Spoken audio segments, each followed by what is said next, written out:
టీచర్లు మారుతారు, teaching styles మారుతాయి, స్కూల్ ఎన్వైరన్మెంట్ మారుతుంది, తిట్టేటోడు మారుతాడు, మెచ్చుకునేటోడు మారుతాడు. కాబట్టి that was one thing that early on I picked up. So 10th అది అయిపోయింది. +2కి ఇంకెక్కడికో పోయినా, గుంటూరు పోయినా, అక్కడ చదువుకున్నా, మళ్ళీ హైదరాబాద్ వచ్చిన. So that's my long story.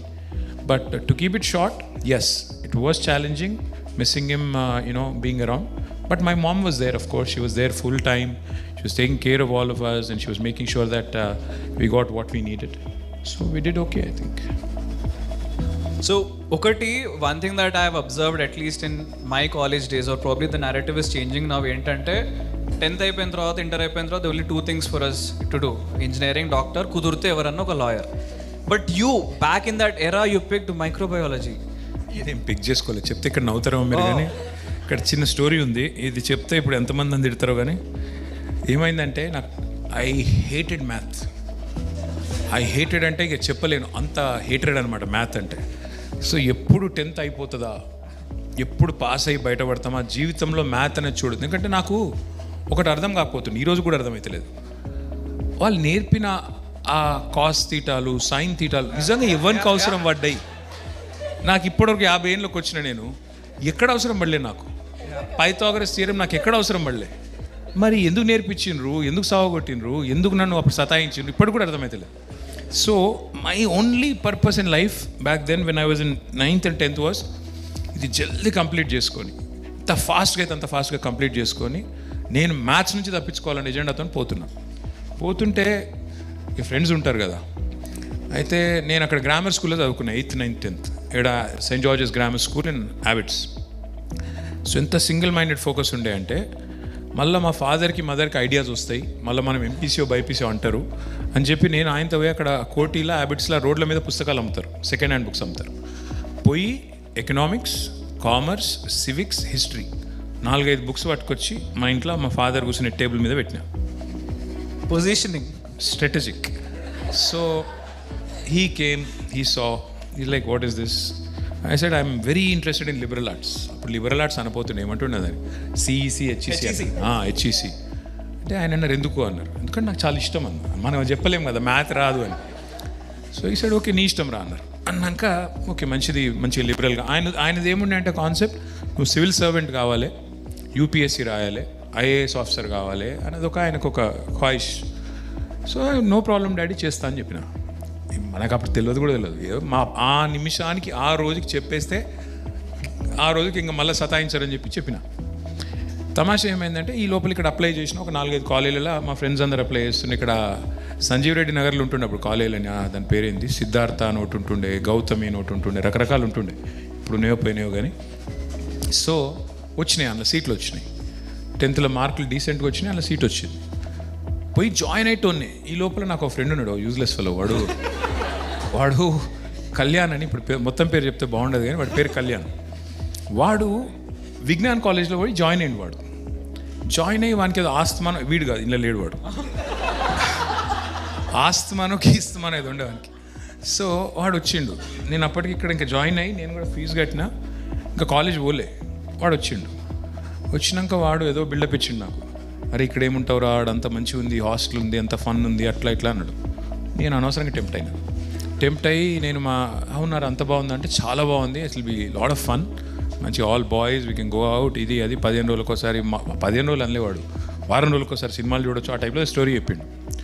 సరే బాగానే ఉంది ఇదేదో అని చెప్పి నేనేం చేసిన పిచ్చోని లెక్క మా ఫాదర్ దగ్గర పోయి, ఎందుకంటే అప్పటికి ఆ ఎంట్రన్స్ టెస్ట్ ఏదో ఉండేదానికి, అది అయిపోతే నేను మా ఫాదర్ దగ్గర పోయి, డాడీ నేను గుంటూరులో అక్కడ చదువుకుంటా, మా ఫ్రెండ్స్ ఉన్నారు, నేను ఆడుకోతా అంటే, అరే ఇక్కడ జాయిన్ అయినావు కదరా అన్నారు. అంటే లే ఆడబోతా అన్నాను. సరే అని పాప ఆయన ఏం చేసినారు, ఆయనకి ఎవరు ఫ్రెండ్స్ ఉంటే వాళ్ళని వీళ్ళని పట్టుకొని he got me the seat and then he came to drop me all the way to Guntur. He drove me like 300 kilometers. పోయినాం, ఇది హైలైట్. పోయినాక ఆఫీస్లో మా ఫాదర్ కూర్చున్నారు, ఆ ఎండి వాళ్ళు ఎవరు ఉంటారు కదా, వాళ్ళతో మాట్లాడుతున్నారు. నన్ను పోయి అడ్మిషన్ ప్రాసెస్ కంప్లీట్ చేసుకోపో అన్నారు. నేను ఇంకెవరు అంకుల్ ఉండే, ఇద్దరం అడ్మిషన్, ఆ లేడీ ఉండే అడ్మిషన్ లాస్ట్ టైం, ఆమె దగ్గర పోయి నేను నా పేరు అంటే చెప్పినాక ఏ గ్రూప్ అన్నది, హెచ్ఈసి అని ఇట్లా చూసింది ఆమె. అది ఇక్కడ లేదు అన్నది. ఒరి అమ్మ ఇది ఎక్కడిది, ఇక్కడికి వచ్చినా మనం అని చెప్పి, హెచ్ఈసి లేదా, లేదు, సిఈసి ఉందా, లేదు, ఏముంది మరి, MPC BiPC. I said holy shit. ఇప్పుడు నేను ఆ రూమ్లోకి పోయి ఇక్కడ హెచ్ఈసీ లేదు, సిఈసీ లేదంటే ఏం జరుగుతుంది? 300 కిలోమీటర్లు డ్రైవ్ చేసిపోయిన తర్వాత బెల్ట్ ట్రీట్మెంట్ ఉంటుంది. ఇదేదో బాగాలేదు, మనం ఎట్లా కవర్ చేయాలని చెప్పి చాలా సీరియస్గా అక్కడదక్కడే పని చేయండి. ఇంకా ఎంపీసీ మ్యాథ్ అనే వర్డ్ అంటేనే భయం. సో నేను మర్చిపోయినా ఫిజిక్స్లో కూడా మ్యాథ్స్ ఉంటుందని. ఐ సెడ్ ఓకే, ఇక మిగిలిన చాయిస్ అదొకటే కనబడుతుంది, థియరీ ఆఫ్ ఎక్స్క్లూజన్. దీన్ని ఎక్స్క్లూడ్ చేస్తే అదొకటే మిగిలిందాడ. So BiPC. సో నువ్వు మైక్రోబయాలజీ అన్నో చూడు, నువ్వు నేనేదో ప్లాన్ చేసి తీసుకోలే, అట్లా అయిపోయింది.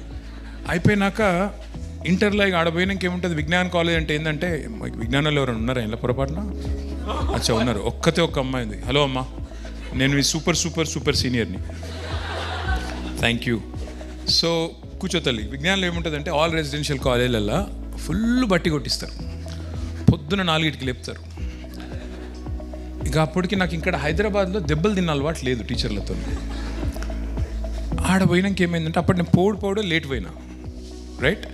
పోయినాక ఇట్లా అన్నీ రాపిస్తున్నారు. ఏంది సెకండ్ లాంగ్వేజ్ ఏంది అన్నారు. తెలుగు అన్న. తెలుగులో మార్కులు రావు, సాంస్క్రిట్ తీసుకో అన్న.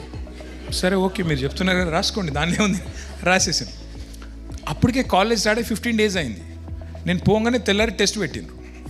మనం హైదరాబాద్ కదా, మనకి హిందీ వచ్చు అన్న ఫీలింగ్లో మనం ఏం చేసినాం, చాలా క్యాజువల్గా చదువుకున్నాం. టెస్ట్ ఉంది రేపు, అదేముంటాయి అవి రామవు రామాభ్య ఏదో ఉంటుంది. నేను చాలా ఇది ఏముంది, what is this non sense, I'm from Hyderabad, this is Guntur టైప్లో. గుంటూరు వాళ్ళకి ఏమింది మనకు వచ్చిన బిల్డప్ అని చెప్పి ఆయనతో నేను ఇక్కడ కరెక్ట్గానే అనుకున్నా. రాసేటప్పుడు ఆ చుక్కలు పెట్టుడు, పైన ఈ తోకలు పెట్టుడు ఉంటుంది కదా, సరిగ్గా పెట్టలే. అనుడు ఇక్కడ కరెక్ట్గానే అనుకున్నా, అక్కడ రాకపోవట్లు ఏమైంది, తెల్లారి చూస్తే సీతారామయ్య గారు అని, మరి సార్ ఉన్నారో లేరో ఇప్పుడు, కానీ ఆయన మా సాంస్క్రిట్ టీచర్. తెల్లారి రిజల్ట్స్ వచ్చినాయి, పిలిచిండ్రు. అది మా క్లాస్ ఎట్లుంటుండే అంటే, ఇట్లా ఒక rectangle లెక్కుండి, only 1 entry and exit. పిల్లలు పారిపోయేందుకు కూడా స్కోప్ లేదు, దానికి అడ్డంగా ఆయన కూర్చుంటుండే. సో పిలిచిండ్రు, అందరిని ఒక్కొక్కరిని పిలుస్తున్నారు. నా పేరు పిలిచారు. పిలువగానే నేను పోయిన క్యాజువల్గా, అప్పుడు హైదరాబాద్ కొత్తగా స్టైల్గా మనం పోతిమి. దగ్గర పోగానే ఎగ్జామ్ ఎట్లా రాసినవరా అన్నాడు. బాగా రాసిన సార్ అన్నాడు. సూపర్ కాన్ఫిడెన్స్, అంటే ఇక మామూలుగా కాన్ఫిడెన్స్ కాదు. అనగానే ఇట్లా పేపర్ ఇచ్చిండు చేతికి. చూస్తే 4 out of 25. ఇదేంటి, ఇది మన పేపర్ కాదేమో అని ఇట్లా సరిగ్గా చూసాను. చూస్తే అక్కడ ఒత్తులు చుక్కలు అన్నిటికీ అట్లా రెడ్ ఇంకుతో టక్ టక్ టక్ కొట్టేసింది. ఎట్లా రాసావన్నారు. బాగానే రాశాను సార్, ఏదో మీరే తప్పు చేశాను లెవెల్ అయిపోయినాను. చెప్తే నేను అటు తిరిగి ఇటు చూసే లోపల పొడి మన పీకింది ఇక్కడ. ఇక నాకు అసలు అర్థం కాదు, ఈయన కొడతారా ఇక్కడ, ఫస్ట్ ఆఫ్ ఆల్ తెలియదు. కళ్ళని చెడడడ నీళ్ళు రాలిపోయి అసలు ఏం జరుగుతుంది ఇక్కడ, ఎందుకు వచ్చినాం ఇక్కడ అని కళ్యాణ్ గారిని తిట్టుకున్నాను బూతులు. ఆ రోజు డిసైడ్ అయ్యా, కాకపోతే అమ్మ ఇంకొకసారి దెబ్బలు తినకూడదు ఇక్కడ అని డిసైడ్ అయిపోయి ఇంకా చదివిన చూడు, బట్టి కొట్టిన. చదువుడు అంటే బట్టి కొట్టిన. ఎట్లా బట్టి కొట్టినా అంటే స్టేట్ 11th ర్యాంక్ వచ్చింది, ఏది సెకండ్ ఇయర్కి వచ్చేసరికి. కానీ నో అది గొప్ప విషయం ఏం కాదు, బట్టి కొట్టి రాసేసింది మర్చిపోయాను ఇప్పుడు ఏమో చదువుకున్నాడు. కానీ ఎంసెట్లో సీట్ రాలే. ఎంసెట్లో 1600 ర్యాంక్ వచ్చింది. అప్పుడు ఏంటంటే 500 లోపల వస్తేనే మెడిసిన్ సీట్ వస్తుంది. నాకు అగ్రి బీఎస్సీయో బీ ఫార్మసీ ఏదో వచ్చింది. సో ఇప్పుడంటే మెడికల్ కాలేజ్ 32 అయిపోయినాయి, కేసీఆర్ గారు పెట్టారు. ఇప్పుడు మస్తు ర్యాంకులు వస్తే కూడా సీట్లు వచ్చేస్తాయి, కానీ అప్పుడు లేవు. సో ఏం చేయాలి మరి? మా మదర్ ఏమో నేను డాక్టర్ కావాలంటుంది, మా ఫాదర్ ఏమో ఐఏఎస్ ఆఫీసర్ అంటారు. ఇద్దరి కళలు నెరవేర్చేద్దామని అర్జెంటుగా ఇంకా లాభం లేదని చెప్పి కేసెట్ అని స్టార్ట్ అయింది అప్పుడు కర్ణాటకలో. సో కేసెట్ రాసిన, బెంగళూరులో సీట్ వచ్చింది. బెంగళూరులో ఏదో మంచి కాలేజీలోనే సీట్ వచ్చింది.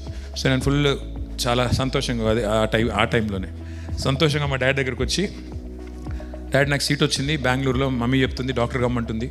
మనకంటూ ఎజెండా లేదు, మమ్మీ చెప్పింది డాక్టర్ కావాలని పోతాను.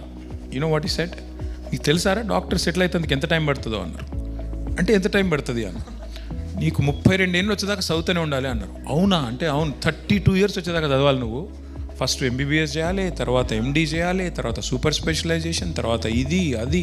ఎవరైనా డాక్టర్లు ఉండరా ఇక్కడ? లేరు, మీకు తెలియదు.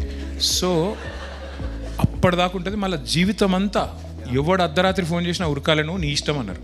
అమ్మ ఇంత భయపడితే ఇంకేం చదువుతాం మనం, చిచ్చి ఇదేదో బాగాలేదు, సపరేట్గా మనం హైదరాబాద్ని ఉందామని చెప్పి ఇక్కడ ఏమేమి కాలేజీలు ఉన్నాయో అప్లై చేసిన. అట్లా బీఎస్సీ మైక్రోబయాలజీ పోయినా. నాకు ఓ ఎజెండా పెట్టుకొని పోలేదు, అట్లా వెళ్ళిపోయాను అంతే. But imagine this is probably the journey of many of the folks. ఒకటి అనుకుంటాం ఈ కొట్టడం అయితే కామన్ అన్న. ఇట్లాంటి స్టోరీ ఎంతమందికి ఉంది ఒకసారి చేయలేపట్టండి. అందరికి ఉంటుంది. తక్కువనే ఉన్నారు, చాలా మంది ఫోకస్డ్ పిల్లలు ఉన్నారు వీళ్ళు. సగం సిగ్గుపడుతున్నారేమో. బై ఇంజనీర్స్ ఎంతమంది ఉన్నారు? How many of you wrote a piece of code? Please tell me, please raise your hands. Funnily we wrote the code on paper instead of laptops. అదే చెప్తున్నా. ఇప్పుడు రాను అది కూడా రాసే అవసరం లేదు, ఏఐ వచ్చేసి Claude is killing it off. That's it. Yes. But imagine what a journey where your dad wanted you to be an IAS officer, and game of life is as such where IAS officers started reporting to you. So what a journey of life that it went full circle. And ఒక age వచ్చిన తర్వాత this is something that most of us can relate to స్టూడెంట్స్లో. చిన్నప్పుడు you listen to your parents, there is a bit of disagreement and then వాళ్ళు కొడతారు గట్టిగా అడిగితే and then you calm down. ఒక ఏజ్ వచ్చిన తర్వాత you form strong opinions about everything, probably around 18 and 19 and all of that. And over a period of time ఇంట్లో this is something that I felt, I don't know, ఇద్దరు male ఉన్నా కానీ it's not dad and son but it's two solid individuals that are living in the house under the same roof. And you specifically having a CM dad and you obviously have your own opinion, it's not necessary అన్నీ same ఉంటాయి అని. ఒక age తర్వాత మీకు మీ opinions కూడా వచ్చేసి ఉంటాయి. Were there any situations of disagreements or కాదు you telling your dad ఇది కాదు నేను ఇట్లా అనుకుంటున్నా and then no he's telling you ఇట్లా కాదు ఇది అని? See, fortunately till I joined politics అవసరం పడలేదు, ఆ పరిస్థితి రాలేదు. ఎందుకంటే I was basically doing my thing, he was doing his thing, so there was no conflict or there was no point of intersection whatsoever. But once I joined his line of work, then obviously he's the boss. See, I'll tell you one simple principle. Me boss, me dad aina, boss inkevaraina, ఒకటి simple philosophy of life